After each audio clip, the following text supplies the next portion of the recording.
Assalamualaikum warahmatullahi wabarakatuh. Kami dari kelompok 2 dengan anggota Muhammad Irfan dan Dimas Dwi Mukti ingin mempresentasikan mengenai AMDAL dan ANDAL.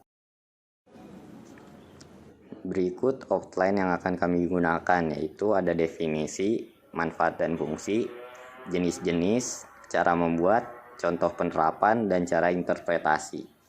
Assalamualaikum warahmatullahi wabarakatuh. Perkenalkan, nama Dimas Dwi Mukti. Di sini saya akan menjelaskan tentang AMDAL. AMDAL yaitu analisis mengenai dampak lingkungan. Nah, pertama kali diperkenalkan pada tahun 1999 di National Environment Metal Policy Activity di Amerika Serikat. Nah, pada tahun 1999 pelindungan dan pengolahan lingkungan hidup, analisa mengenai dampak lingkungan hidup, yaitu diartikan AMDAL adalah kajian mengenai dampak besar dan penting suatu usaha atau kegiatan yang direncanakan pada lingkungan hidup yang diperlukan bagi proses pengambilan keputusan tentang penyelenggaraan usaha dan kegiatan. Selanjutnya yaitu ada perbedaan antara AMDAL dan ANDAL. AMDAL itu keseluruhan proses pelestarian lingkungan yang dimulai dari kerangka acuan, analisis dampak lingkungan, rencana pengolahan lingkungan, dan rencana pemantauan lingkungan. Sedangkan ANDAL yaitu hanya berfokus pada menelaah dampak proyek pembangunan yang telah direncanakan. Selanjutnya yaitu manfaat dan fungsi pada AMDAL. Nah, secara umum AMDAL itu memiliki beberapa fungsi dan manfaat. Yang pertama yaitu mengetahui sejak awal dampak positif dan negatif akibat kegiatan proyek. Yang kedua yaitu menjamin aspek keberlangsungan proyek pembangunan. Yang ketiga yaitu penghematan penggunaan sumber daya alam.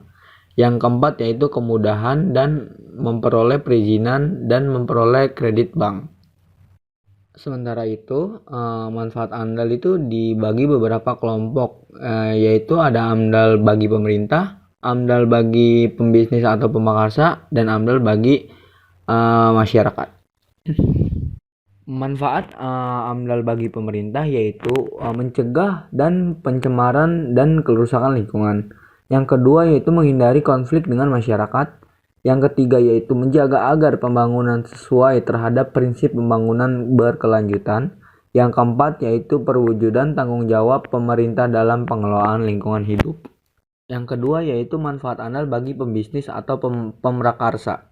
Yang pertama yaitu menjamin adanya keberlangsungan usaha. Yang kedua yaitu menjadi referensi untuk peminjaman kredit. Yang ketiga yaitu interaksi saling menguntungkan dengan masyarakat sekitar untuk bukti ketataan hukum. Selanjutnya yaitu ada manfaat AMDAL bagi masyarakat. Yang pertama itu untuk mengetahui sejak dari awal dampak dari suatu kegiatan. Yang kedua yaitu melaksanakan dan menjalankan kontrol. Yang ketiga yaitu keterlibatan pada proses pengambilan keputusan. Nah, agar pelaksanaan AMDAL berjalan efektif dan dapat pencapaian sasaran yang diharapkan, pengawasan dikaitkan dengan mekanisme perizinan peraturan pemerintahan tentang AMDAL secara jelas, menegaskan bahwa AMDAL yaitu salah satu syarat perizinan di mana para pengambilan keputusan wajib mempertimbangkan hasil studi AMDAL sebelum memberikan izin usaha atau kegiatan. AMDAL sendiri digunakan untuk mengambil keputusan tentang penyelenggaraan atau pemberian izin usaha serta kegiatan. Selanjutnya yaitu ada jenis-jenis AMDAL. Berdasarkan pengertian AMDAL yang telah dijelaskan sebelumnya, maka jenis-jenis AMDAL terbagi menjadi dua, yaitu AMDAL tunggal dan AMDAL terpadu atau multisektoral.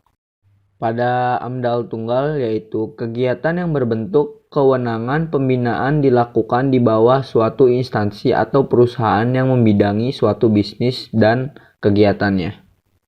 Sedangkan pada AMDAL terpadu dan multisektoral yaitu jenis AMDAL ini lebih fokus dalam hasil kajian yang terkait dengan dampak besar dan penting untuk usaha kegiatan yang terpadu yang sudah direncanakan pada lembaga hukum dan di dalamnya melibatkan lebih dari satu instansi yang membidangi kegiatan tersebut.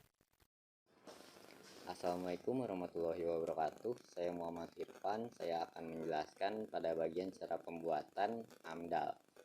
Langkah-langkah yang dapat dilakukan untuk membuat AMDAL yaitu ada 1. Penyajian informasi lingkungan. Lalu 2. Ada kerangka acuan. 3. Ada analisis dampak lingkungan atau AMDAL itu sendiri. 4. Ada rencana pemantauan lingkungan. Dan 5. Rencana pengelolaan lingkungan RKL. Lalu ada contoh penerapan. Contoh penerapan ada seperti pada bidang penggunaan kembali, yaitu contohnya tempat pembuangan akhir. Lalu ada bidang pembangunan hotel, contohnya pembuatan hotel seperti Hotel Best Western Premier Solo Baru. Lalu ada bidang proyek pembangunan flyover, seperti contohnya pembuatan flyover Kalibanteng. Lalu ada bidang hidrologi, contohnya pada proyek bantaran sungai banjir Kanal Barat. Lalu ada bidang penerbangan seperti renovasi bandara. Lalu ada bidang reklamasi seperti reklamasi Pantai Teluk. Ada pusat pemberajaan seperti pembangunan The Park Mall. Lalu ada bidang agraria seperti contohnya penanaman mangrove Kutawaru. Lalu ada cara interpretasi. Cara interpretasi AMDAL berdasarkan metode-metodenya. Ini ada metode ad hoc dengan suatu tim para ahli. Lalu ada metode overlay atau penampilan peta. Ada metode benefit cost analysis. Ada metode sistem informasi, metode input output analisis, dan metode checklist atau daftar uji. Terima kasih.